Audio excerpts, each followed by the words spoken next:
not sure how that intro makes me feel. Like, I don't know if it's very political or superhero-y or whatever it is. Welcome everybody to another episode of Retireholics. Yes, in case you didn't notice, it's Thursday and it's time to talk about some 401k shiznit. Oh man, that's a great idea. You remember that song by Rebecca Black that says it's Friday? We need to have one that says it's Thursday. Why haven't you done that, dude?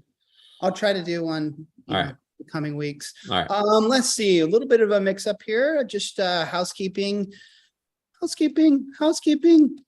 Justin is still in Italia, and Chad is at a softball game. I know most of you are thinking that they've been fired, but it's not true. They'll be back next week. You'll see them.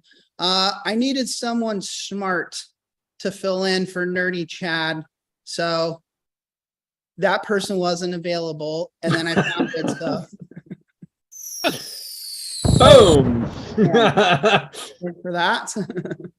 I'm just gonna so he who shall not be named over on the side there knows. I'm just gonna call you Steve. Okay. Better than what people usually call me, Roby. So we've got a special fill in with Mr. Josh here. So that's good. Let me intro the guests and we can get started with all this fun and hijinks. I'll drink for this. He's the president of, Mark, if you can keep a tally for me. He's the president of the PPCA. I don't know what the fuck that stands for. Wait, Brandon. Yeah, Brandon, don't do it while he's going. Let's just tally him. And Target Date Solution. He is the co-host on the Baby Boomer Investing Show, a podcast. Yeah, he's written books, Josh. He's written books just like you. You're not the only one that writes fucking books. One of them is titled Fiduciary Handbook for Understanding and Selecting Target Date Funds. You guys and your creative book names, man. That's that one. Does that even fit like on the side of the book where, you know, when you get it from a library, what it looks like? Yeah, it does. Yeah. He teaches financial education at both Learn Formula and Age Sage. So he's kind of like giving back a little bit, teaching people about things. That's cool. He's sat on a bunch of fancy boards. I don't know what that's like. With nails. He's an outspoken critic of target date funds, a repeat contributor to numerous financial publications, including 401k Specialist Mag, but not limited to. Bottom line is, in my opinion, he's one of those old school guys, you know, that loves his craft, gets his hands dirty, gets deep into the details, a true professional who has learned what he's learned through experience and hard work. And I'm claiming there's a lot of value in that. He's the creator of Surz Style Pure, which that's a steezy name, bro. I saw that on your website. Yeah, you've done your homework. Thanks, JD. Thank you. Unlike you, Ron, JD has a lot of time on his hands. The one, the only Ron Surz. Thank you. Thanks. Glad to be here. Before we move on, I always like to point this out because it helps kind of navigate a little bit of this. I see Barbara Surz in our chat bar. Is that the one and only? That's my bride, and my sister's on, Kathy Tarchioni. She's watching too. Should see her in the chat bar. All right. Well, hopefully they got the whole family. They chatted. Hey, by the way, just so they know, they can win some stuff if they chat. So all right. Cool. What a setup, Mark. Let me Ron take you through some of the games we're going to play today. We're going to be playing Acrosin. So if you say any initialism or acronym, then you must drink from your penalty drink. Looks like you got a little bit of Jack Daniels there. I'm sipping off some Grey Goose and grapefruit. Mark's got something. And who cares about Jack? Josh doesn't matter in that game. Chat bar champion, Ron. You will vote for someone in that chat bar that you would like to send to the finals, whether they're the most creative, the funniest, or whether you're married to them and you have to vote for them, whatever it is, you'll get a vote for the finals. And then you out there in the audience, you know, you're going to vote for the freaking winner. Chat bar champion, last week's winner was Webby. And so Webby, I don't know if it's been delivered yet. If it hasn't, it should be there any minute. Can't wait. It's Kentucky Fried Chicken, my dudes. 4 drumsticks, 4 breasts, 4 wings, all original recipe, of course. A large mac and cheese, a large coleslaw, a large mashed potato and gravy, a large something else that I forget, 8 biscuits, 1 gallon, yes, 1 gallon of Mountain Dew, and 12, count them, Webby, 12 chocolate chip cookies. Okay. That's so generous of you. What is the calorie count on that? I'm just And one heart attack, Webby. I think it's between, it's on the website. It's like 7,500 calories or something. Okay, with that, let's get to it. Headlines. Brandon, play me some headlines.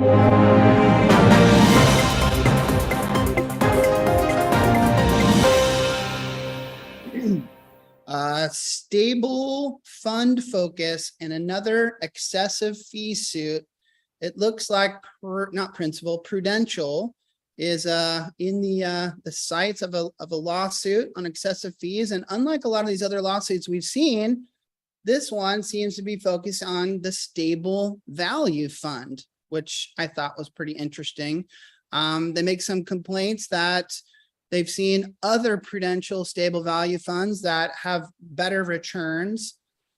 Maybe I can ask Josh this, or Ron, you can chime in if you want to, if you feel like you know something here, but isn't a stable value fee at Prudential always going to get the same return, just minus whatever fee structure they put on it? Or do they actually have different stable values that they would offer different clients? It's just a share class thing, right? I would think so. I think they'd be pretty comparable one to the other, but it's not something I'm really familiar with. I mean, I always figured I've been out of the game for a while, but yeah, there was, I mean, I think they have, that is a spread product they have, isn't it? I think it is. They're guaranteed income fund, and they would just dial up the. That's what I'm talking about. Yeah. But yeah. Yeah. They're going to try to, like, if they can get you 3% in a certain market environment, but they need to layer on 1.5, then you're only going to get 1.5 return. And that's how they build those. That's how most do it, right? I mean, that's no different than. So now with the plaintiffs firms, it's interesting. They've literally brought lawsuits against every single possible investment option. I think Right. That could be in a 401k plan.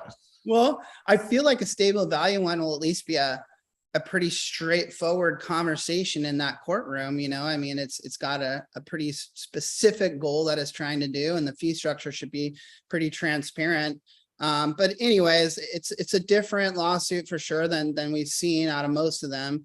They even go on, Josh, Mark, Ron, to mention float, which you don't hear a lot about. And they add that to their lawsuit. And float, for everyone listening in, you know, that period of time in a distribution where the money hasn't hit the participant's account, but it's still sitting with the vendor, and they're making some returns on that. So check it out. It's at the National Association of Plan Advisors. Another lawsuit written by the one and only Mr. Nevin Adams. And stable value, maybe we talk a bit about that later today, but let's go to the next headline. Auto portability. Big move. Major record keepers form a consortium with the something clearinghouse, retirement clearinghouse. Okay. Did you read this? Anybody here read this? Because it kind of popped around the internet. Josh did.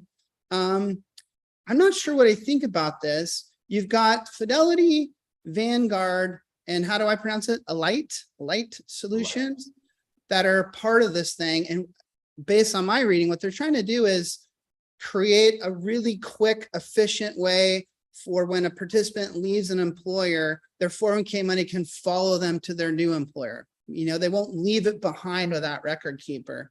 Or cash out. I think this is I was super pumped about. I think this is, I'm excited to see how it gets implemented. I hope other record keepers do join it, because they can. I think this is great innovation. I think the most impressive thing is that Fidelity and Vanguard agreed to be in the same club.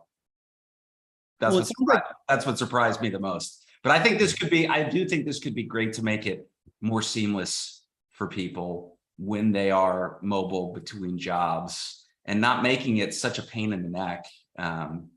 Obviously how it gets implemented, but I think this is a great thing. I'll be the naive dumb one here. What are they doing that's so innovative, Josh? Well, right now, Mark, you gotta You got to fill I out. didn't ask you, JD. I mean, the devil's in the details, but I probably can't answer that. What they talked about in the Really. article. They didn't really, but it's I don't think they dove into like, hey, this is exactly how it's going to work. Okay. I'm assuming this retirement clearinghouse is going to be kind of the, all roads lead and facilitates all this. But, the more record keepers can work to make it like bring the easy button, I think is good. I think it's good. So. No, the answer is going to I'm be excited tech over about paperwork. The answer is going to be tech over paperwork, Mark. They're going to build these. Oh boy. APIs. See what happens when you go to Miami and you don't have a good connection. Great. Oh shit. You're fine. You're fine. They're going to build the connectors, and you'll be able to have that money come over quickly. One thing I think that stands in the way of it would be interesting to see how many record keepers join up. Do record keepers want Right. participants to move their money? I would think they kind of like hanging on to that cash and might not be the most eager partners to join into that. Or am I just being here's the count. Like, here's what I would say. Maybe I'm speculating, but if you in the wirehouses years ago created the broker protocol, and what it was that they were, Merrill and Smith Barney and Morgan Stanley and UBS, right? They were all poaching each other's advisors. By the way, I'm drinking for Josh tonight. Okay. I was like, Oh, I don't even see him on here. DOL, IRS. Like, what more can I do? Punch it up. But what they did is they created the broker protocol, and essentially the wirehouses were like, we're spending all this money fighting each other when people change seats. Let's create this protocol that, we'll all agree that to make it more seamless, you take my advisor, I take your advisor. Like, let's stop making kind of the attorneys wealthy, and let's make this a little bit more seamless from that perspective. I kind of think that's probably this with the record keepers. Like, why would Fidelity? You think they want to keep assets, but maybe they think like, hey, we're going to get as much or more than what we're going to let go. And that could be the answer. Could come back the other way. If I have any internet problems, I apologize. Pick up for me, Mark, or everyone. I'm in Miami here. There we go. We'll get Ron involved on the last headline because it's right up his wheelhouse. Ron, I want your thoughts. Giselle and Tom Brady are lawyering up after one big argument. How did you know? Yeah. Give us your thoughts on this, Ron. I mean, you feel bad for Tom, you feel bad for Giselle. Who are you siding with? Well, no divorce is easy, so I feel sorry for both of them. Well said. But how that got to be my wheelhouse is really strange. Maybe Tom was on, something like this, was talking about his sex life, and she got mad and said, here's the papers. There you go. When you're like the all-star quarterback, famous, chiseled jaw, good-looking Superman guy, and you're married to Giselle, the supermodel from Brazil, and you guys have all the money in the world and everything at your fingertips, and you can't make your marriage work. That's a scary thought for me, but maybe all those things make it even tougher. I don't know. They could make it tougher. They really could. God can make it tougher. Yeah. Apparently the news is that she's upset that he won't retire. So I get that. You've won all these Super Bowls. You've made a great career. Why can't we just settle down and raise our kids? Come on, Tom, you blew it. Tom was in a target date fund that had too much equity at the target date, and he's still working. There you go, Josh. Let's set the mood. Let's set the mood and get into the real discussion tonight. So correct me if I'm wrong on some of these things. Usually when inflation starts to creep high, these days, in the modern days, the Fed can, work to help that by increasing interest rates to kind of slow the economy. But typically when we face a recession or a stock market is going downwards, the Fed can lower rates to help the economy and the markets. Well, here in this spot with COVID, we were at zero interest rates, right, before COVID started. And so for the first time ever, you got COVID, they flood the country with money. we have these high price earnings ratios with companies. The stock market kind of recovers after the big COVID downturn. Dumbasses are out there, venture capital, private equity, investing in companies like Guideline and Human Interest at like stupid valuations, even though they don't turn a profit. And then here we go, we get what's called a double whammy, a point where stocks and bonds are going down together. Right. And we haven't seen that historically.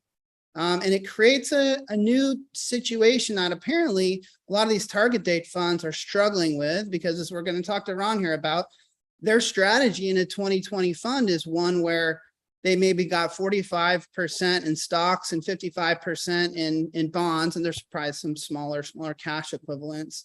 And so they're hitting the worst of all worlds, right? Like nothing's working out for them.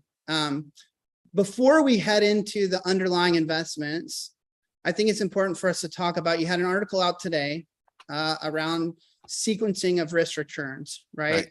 And this is something that we've heard from Kitsis before, where maybe we're getting it wrong as an industry.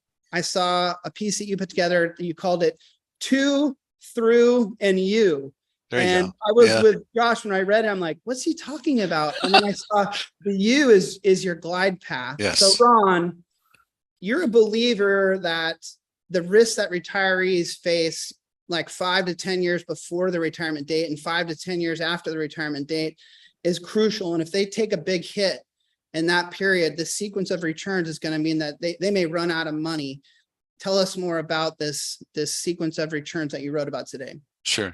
So you've had other guests who have talked about it, and retirement researchers are united that this risk exists.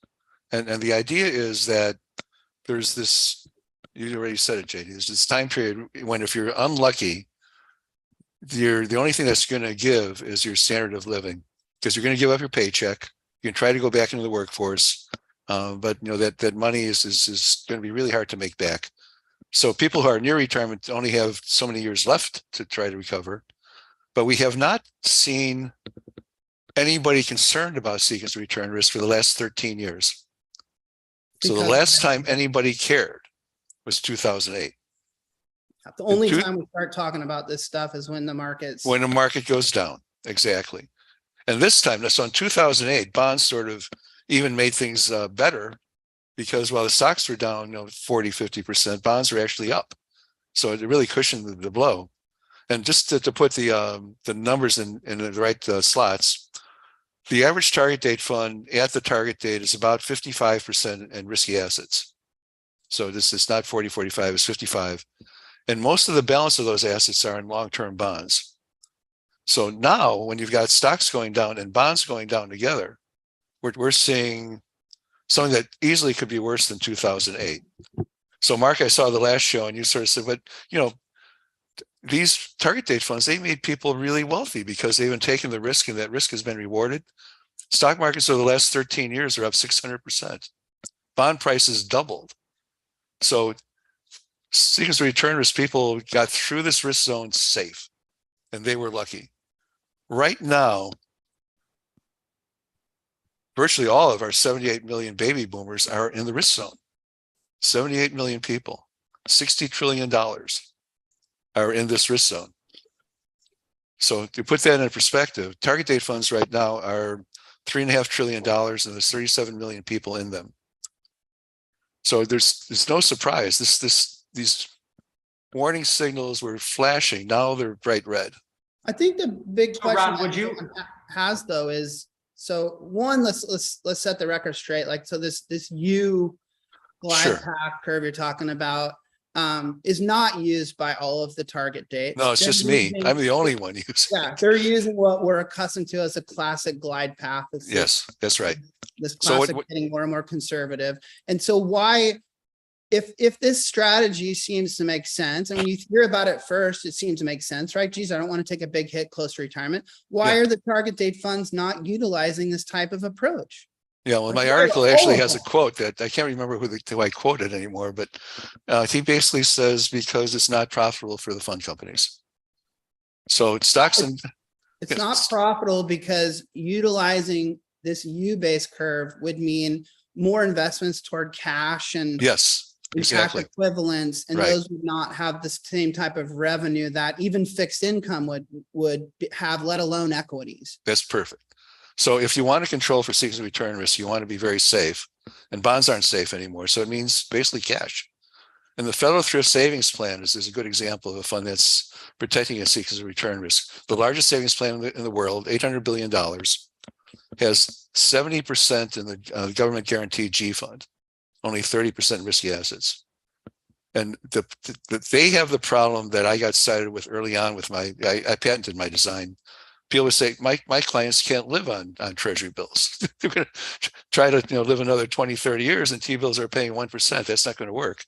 So Michael Kitces and Wade Pfau, you had Kitces on the show. Yeah. They did serious research on trying to solve what should the glide path be in retirement. Now, many people don't take their money out when they retire, but there's still a fair amount that do stay in the plan. And their research says, and this really dovetails right into sequence return risk, you start out retirement really safe, like no more than 20, 30% in risky assets, including risky bonds. And then because you can't live on that Treasury bill return, you re-risk, and that creates the U-shape. Now, Which is counter to like everyone's historical thought. but Michael Kitces points out, and this I thought was a revelation. He goes, so you guys are telling me this is wrong, but you guys use a bucket approach. And what do you tell people in retirement in the bucket? You tell them to spend the bonds first, don't you? Right. So what does that do to the? I was going to say kick it, but yeah, you could do that too. But the underlying thing there is, equities are going to zig and zag, but if you give them a long enough run, they'll be fine for you. Ron, So- let me ask you a question from the chat bar. Webby pointed out, someone said that is a good point. If I'm on this U glide path or this Kitces strategy of getting more aggressively invested for that retiree later in their retirement, the question was, well, can I, as the target date fund, can I make up some of that revenue then? Because now I'm taking this 70-year-old, 75-year-old, and I'm getting them into a much higher equity exposure, and I can make up some of my money that way. And A little bit. Yeah. So you start retirement, say around 65, by the time you're 90 in the Kitces model, you've now gotten back up to where Vanguard is. So Vanguard is a through fund. They level off at 45% equities and at about 70 years old. And you get back up to around 45 when you're 85 years old. So you do start to recover some of those revenues that you might be giving up. But that I think gets to the whole reason that target date funds are designed the way they are. They're designed for profit. I have 2 master's degrees, and I consider myself a financial engineer. When I set out to design my glide path, I had a criterion that I thought everybody would identify with. And that criterion was, don't lose the participants' money. yeah. I thought that would be a good thing. Financial engineering for that is there. But Ron, what you're up against is that seems great, but in the real world, it's what is your 1 year, 3 year, 5 year? Exactly. Right? The last 13 years have been misery for my design. So I shine in 2008. I lost 4% when the industry lost 30. I shine in 2011. I shine in the first quarter of 2020. I'm shining now. But my bright lights are, just so sporadic that if you put it all together, for the last 14 years, I push with the industry with a lot less risk. You push with them, right? Yeah. Is what you're saying, performance-wise. Because I'm Right. thinking if I'm T Rowe or American Century or whomever, I don't want to wait for those little bright lights that happen every 12 years, right? I got to be. But you only retire once. You're only in the risk zone once. So T Rowe actually wrote a rebuttal to, and they pretty much acknowledge we don't care about sequence return risk. This article is all about that. We don't care. And the reason we don't care is because we're gonna bring you up to your target date with a lot of money. So you can lose some of that because you can wear the down market because you've accumulated such wealth. Right. Now, the reality that is very well documented, there's 2 things that matter in terms of how much wealth you accumulate: what you contribute, your savings, and what you earn on that. the earnings on those savings tend to matter when you save in the early years. The last 20 years of your savings experience matters. The amount you save How much you're putting in. matters much more than what you earn on it. Yeah. So when you get We've always known that as an industry, right? That we've sort of known it, but this zero price thing is sort of no. We've made you rich with our great returns, and that's not true.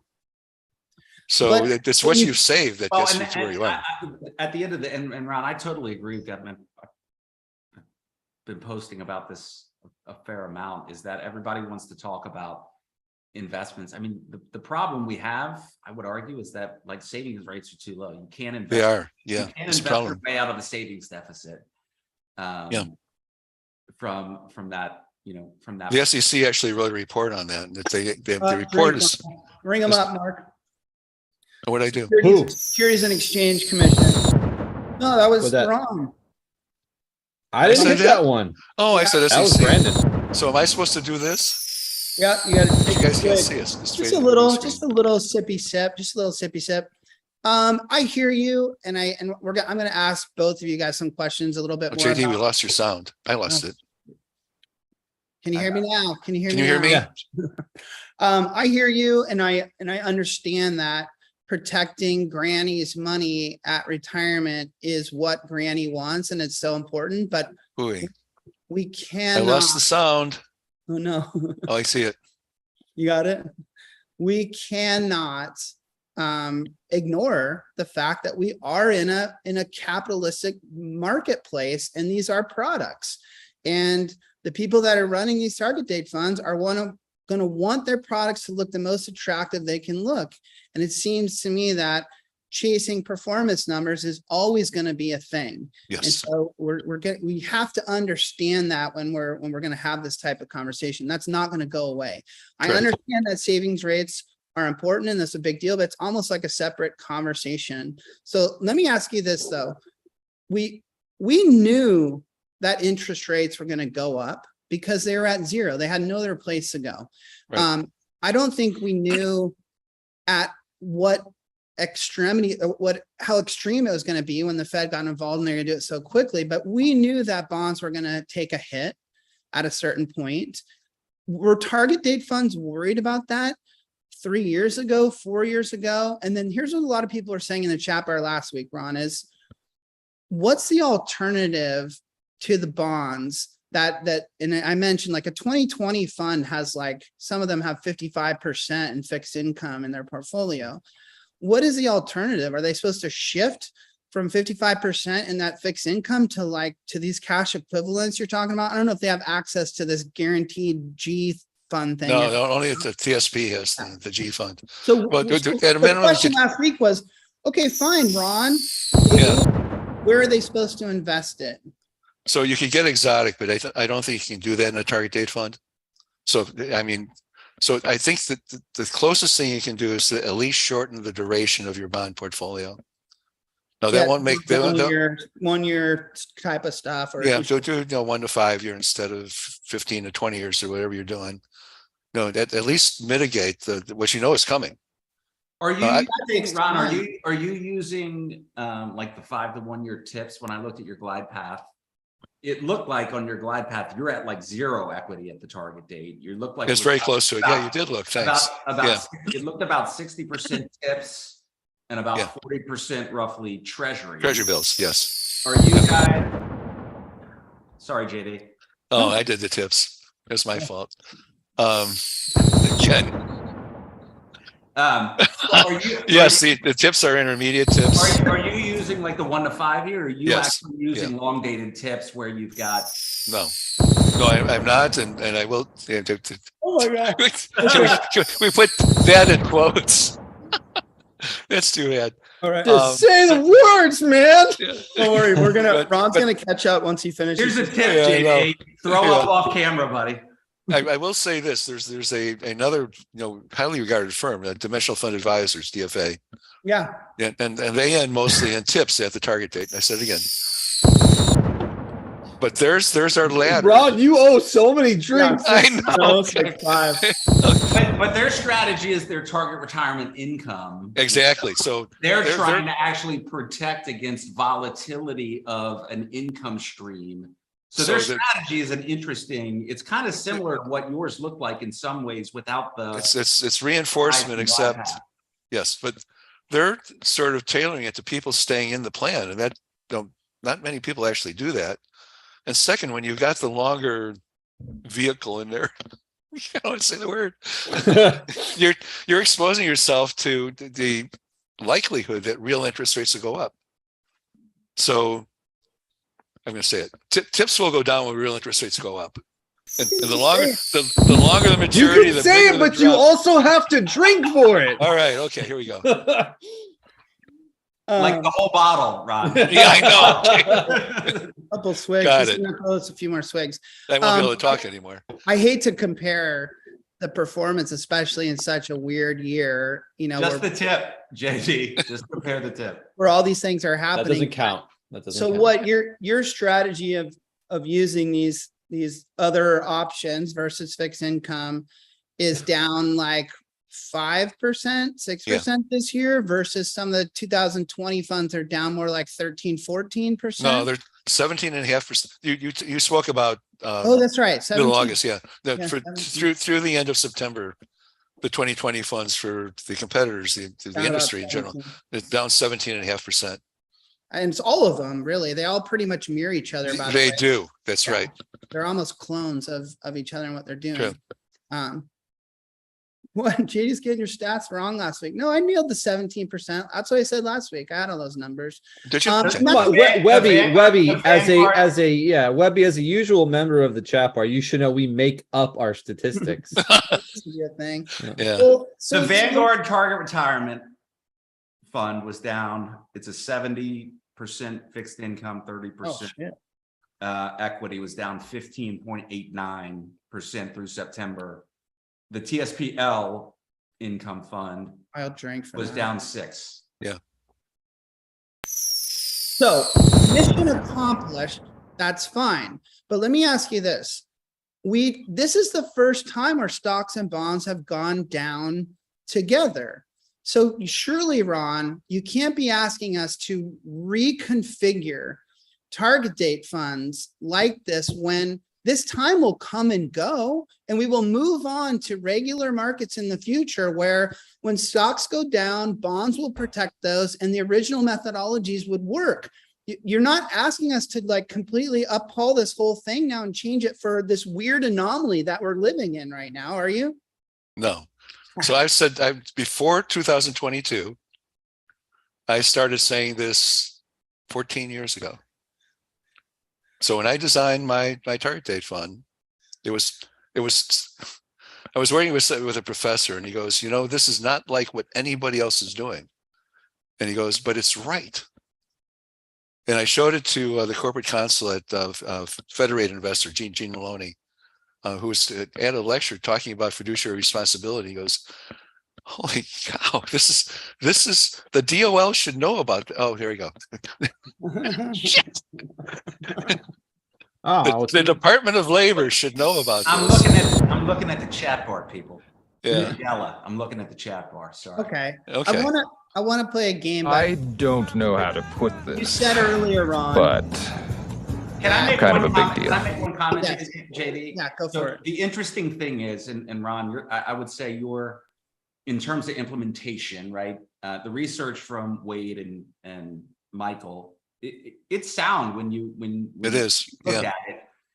You're like a lone wolf crying into the desert with this strategy. And the Yeah. real challenge I would have is like, how much have you implemented your strategy? Because I think the target date fund, like, you don't want to look very different. You don't want to look as good as possible. I would argue it's the other way, is that If most you're going to make a difference, you got to target be date, different. most target date fund providers don't want to look super different than everybody else. Very It's identical. too risky. They're very close. Yeah. And so how much success have you had in terms of telling or convincing plan sponsors to buy into your strategy and actually deploy it and implement it? That's You bring out the pain, but I'm going to share the pain with you. So I showed my design to David Hand, president of Hand Benefit Trust in Houston in 2007. And David liked it Love so that well. guy. Yeah, David's a great guy. So he put the Hand Benefit Trust Target Date Fund into my design. And that was roughly $60 million for the next 10 years. So I ran $60 million. No, it's not chump change. 3 years ago, I started working with a large union, the Office of Professionals International Union. That's one of the largest AFL-CIO unions. So that's only about $10 million in target date funds. The Hand Benefit Trust Fund closed last December because I was losing the performance horse race.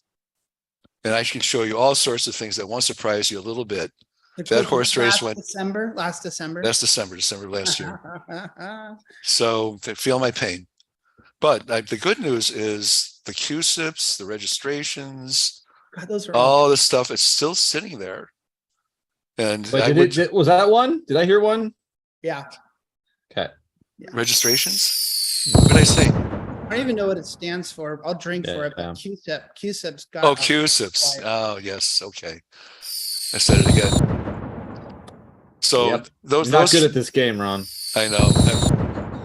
Okay, so wow. Why don't I just finish the whole bottle? No, so yeah, you're gonna have to. Yeah. So they shut down the whole thing. But It's because of everything I was bitching about earlier, because of performance. You're not looking Yeah. good in the more recent performance. right. So that pendulum, I think, is beginning to swing. And will it be over in a month like it was in 2020? I don't think so. And I think there's a whole bunch of reasons. I wrote an article that is not in 401k specialist. It's called The Rest of the Story. And it's about the things that you won't see on the news. It's like a Fox News version of what you think you know, but you don't. But there are all sorts of threats and reasons to think that this market fall so far is just the very beginning of what we're going to see.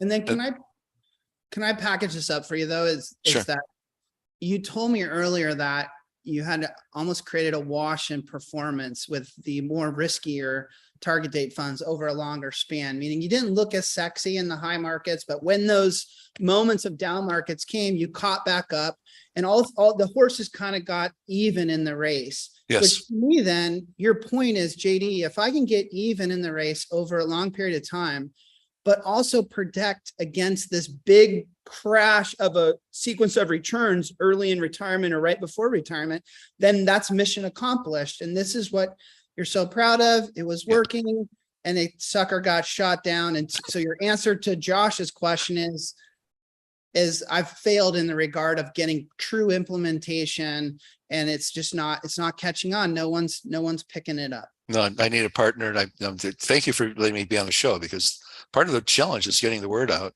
But I will say this.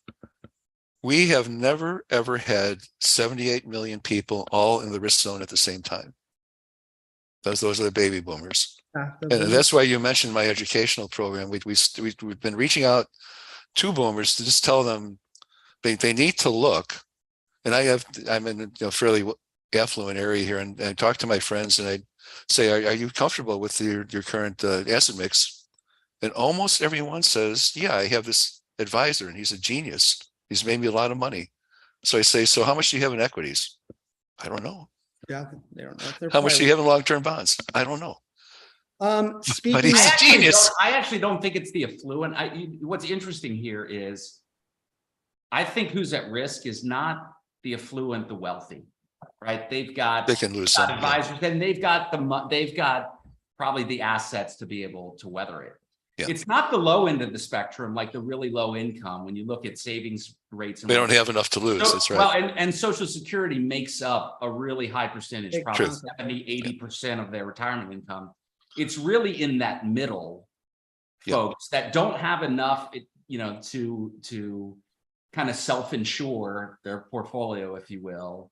That's right. And they also don't, they still that's generate cool. enough. They still need to generate enough income. That's who's kind of at risk. And I would say that sequence of return risk, I'm not sure 2008 or 2020 are good examples, because they were more like they were hard down, but they were more like V-shaped recoveries. It's more of like 2002 2001, 2002, where you've got this kind of extended bear market. And who knows, we could be in that. We could be in that right now. That seems to be where sequence of return risk really gets a challenge, not a 1 year bear market, but more of like an extended bear. Exactly. Yes. All right. Yeah. Well, speaking of boomers, I thought we could play a game today. It's called the Nope or Dope game, and it's the boomer edition. Okay. I'm waiting for my graphic. All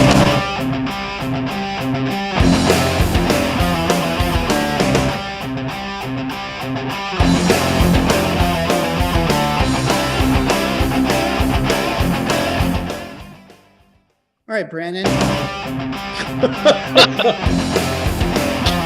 All right, I like my graphic, but I don't like it that much.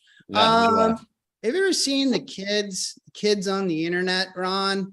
They talk a lot of smack about the boomers. Okay, boomers been a trending topic these days. I'm going to throw up a couple Twitter posts from some of these younger crews complaining about older people, and we'll have a small discussion. Brandon, throw one of those suckers up. Ouch. Olivia out on Twitter says, why are boomers obsessed with younger generations not knowing cursive? You know what? Hook up your own TV, Claudia. Ron, are you nope or dope on knowing cursive? Is this something that you're thumbs up for? Or should people know cursive? I'm nope. Good for you.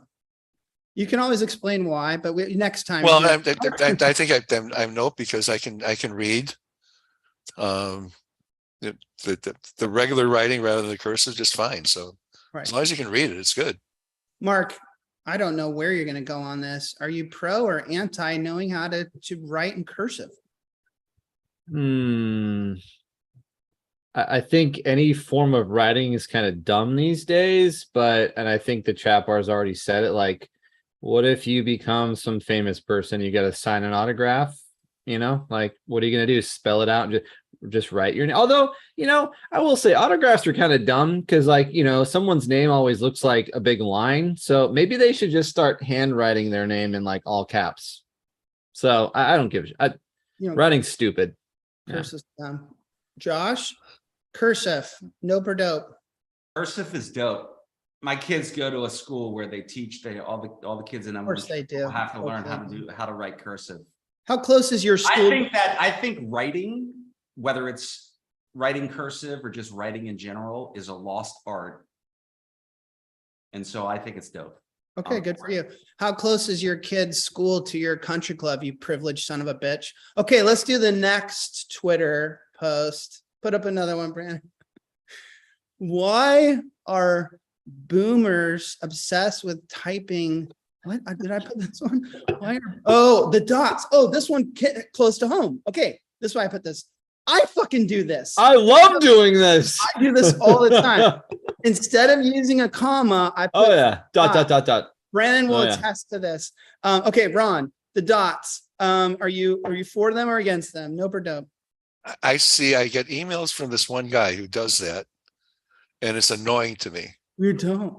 Yeah. So I'm a nope. And you're not referring to me because I haven't sent you. No, it's not you. No.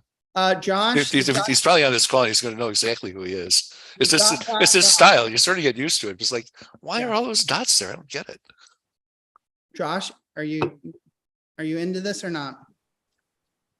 I didn't even know this was a thing. Oh, I use it obsessively. Like everything I write. I'm catching up.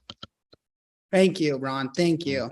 The Retireholic gods are smiling upon you. Ron, are you pulling straight out of the bottle? All right, Mark. Josh doesn't give me any context. I thought you guys always do that. Yeah. Are you down on the ... Roby? Yes or no? 100%. I do. I mean, not so much in email or anything, but I do it in text constantly. As a matter of fact, I'm pretty sure I just texted someone an hour ago with like 75 dots. So I love it. Whoa. Yeah. How many can you? But you only do them in groups of 3, right? No, I get, I use, if it's more dots, it's almost like I'm adding an element of like, wait for it, legendary, like here it comes. I do this a lot. hey dude, dot, dot, dot, dot, dot, dot, dot, dot, dot, dot. Like a lot of dots means like I probably have a lot to say. If it's hey dude, dot, dot, dot, then I have something quick to say. So the dots actually mean it's kind of my mood. At I the like time. that. Yeah. You're making me feel better. The same way you told me that I could wear shorts and flip flops. Now you tell me I can use the dots, and it makes me feel really good.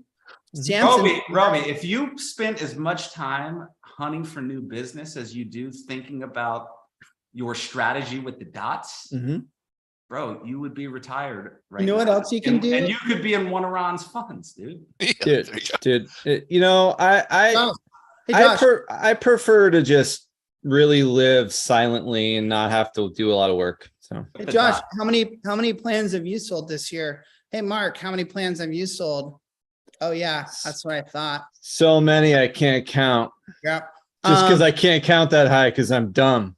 You can also end your sentence with some dots. No, you can't. No. Because it's a cliffhanger. It's like more to follow. Like you don't, I'll get back. Okay. No, I agree. But then you got to follow up.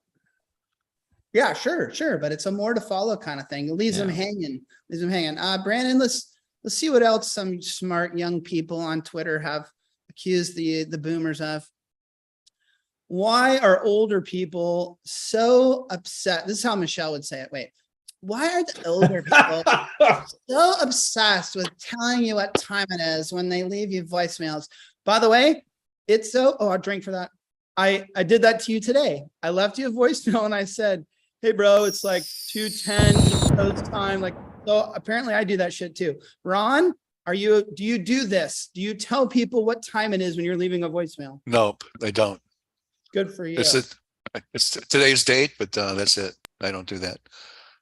I do have something. Do people still leave voicemails? Yeah, I do. I don't even check my voicemails ever. So wow. like, just text me, bro. Wow. That's like the rudest thing I've ever heard anyone say. In fact, my voicemail, I'm surprised you left one, JD, because people are always like, your voicemail's full. And I'm like, that's exactly right. Oh no, it was available. I left one and I reminded you what time it was as I was doing so. Ron does not do this. Ron is a very hip boomer. I have something related to this that you might have picked up on, but maybe not. It goes the other way. So when you say thank you to a boomer, what do they normally say? Oh, geez. You're welcome. Yeah. When you say thank you to a millennial, what do they normally say?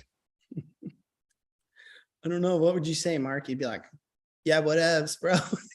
I don't know. I have no idea. You're going to, now that I've told you this, the next time you go to a restaurant and you thank the waiter or waitress, listen for this. They're going to say, of course. Of course. You're welcome doesn't exist anymore. Oh, shit. I say that all the time. Of course. Yeah. Of course. Yeah. Of course. I think because you're kind of saying back to them like, yeah, that's what I do. I'm a nice person. Exactly. Yeah. There's no more you're welcomes. It's all of course. Yeah, it's actually better than you're welcome. Okay. In my mind. It's fine. Now, Ron, you're such a progressive, hipster boomer, but tell the truth. Like, do you Velcro your remote to your coffee table, or do you have trouble with it at home? Like, no. Mark, I'm going to ask you about the voicemail and then we'll move on. Do you leave a time and a date stamp on your voicemails for them verbally? Is that for me? Sorry, my earbud fell out. And be honest with yourself. Be honest. No, I do not. I think I think I laugh when people I get it from time to time from people, namely like, probably some family members who are in that category. But no, I mean, no, it's dumb. Okay. And the reasoning is they see that on their phone. They know what time and what date you called on their Well, now think of it this way too. A lot of time, like you hear someone's voicemail from back, the recording would say, hey, I'm not coming to the phone. Leave your name, your number, and time you called, and I'll get back to you or something. But like that was before everything told us of everything that existed that you just did. It's in my phone. I know what time you called me. And have you not, Rogue Guy, just perfectly described what it is that is frustrating about a boomer? Yeah. They are not embracing, they want to live in the 20, 30 years ago. Right. They want to tell you that they walked uphill in the snow to school and they drank water out of a hose and, all that kind of stuff. And not You old people. That's All a right. good clip. Let's get to some serious stuff. Brandon, play the old drunk stock tips graphic. Oh man, I'm gonna have to be really quick with this. I got to jam on like 5 minutes.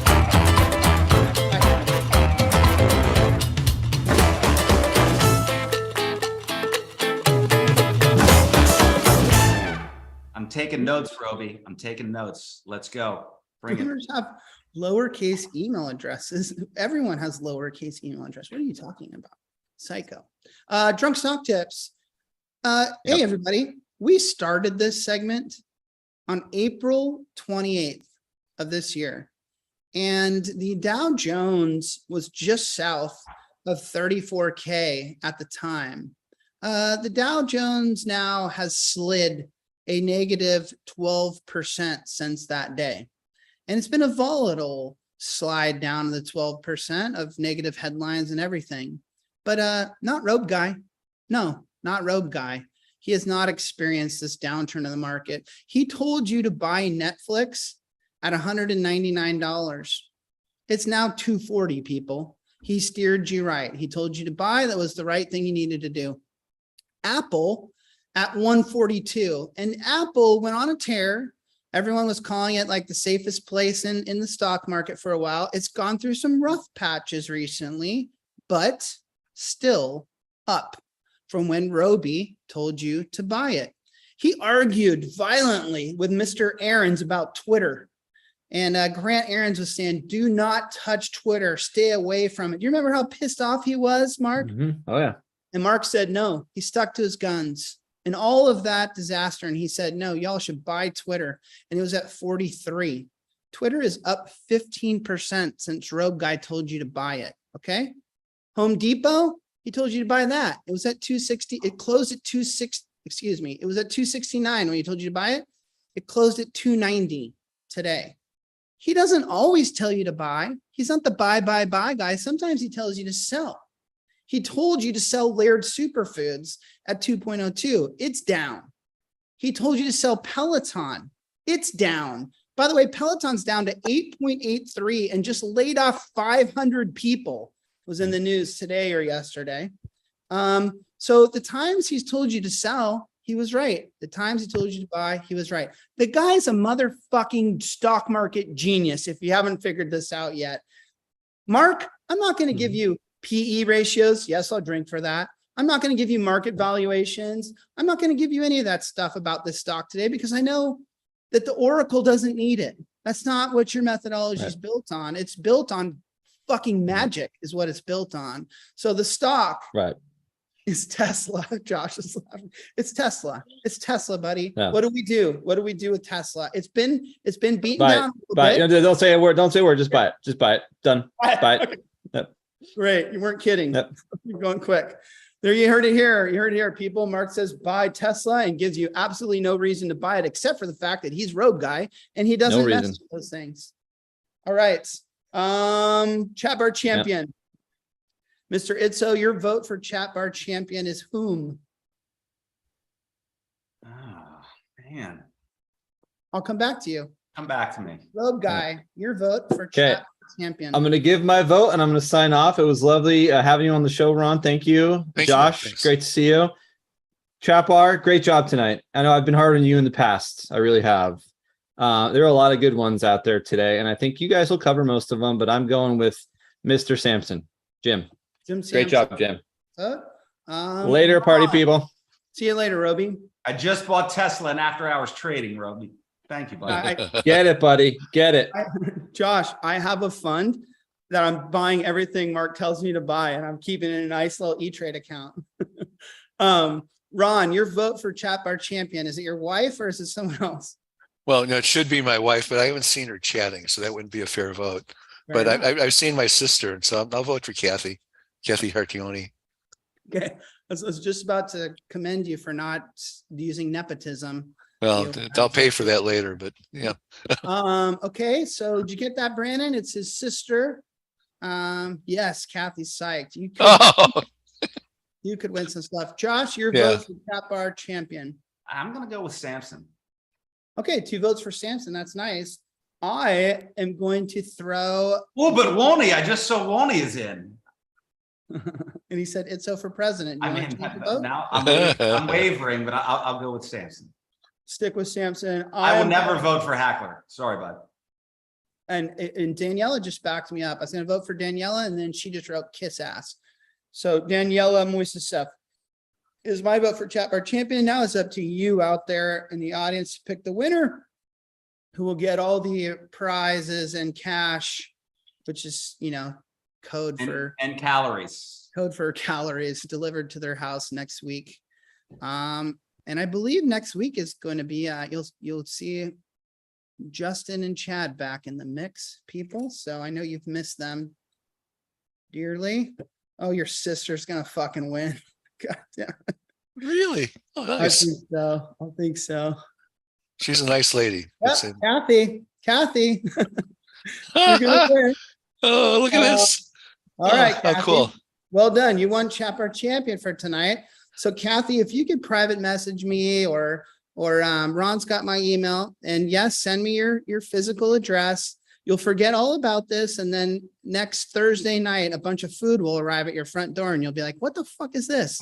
And then you'll remember you are a Chat Bar champion. You'll always be a Chat Bar Did champion. Kathy post a single time? Is she's the first person to ever win Chat Bar Champion without posting? Without commenting, probably. Yeah, probably.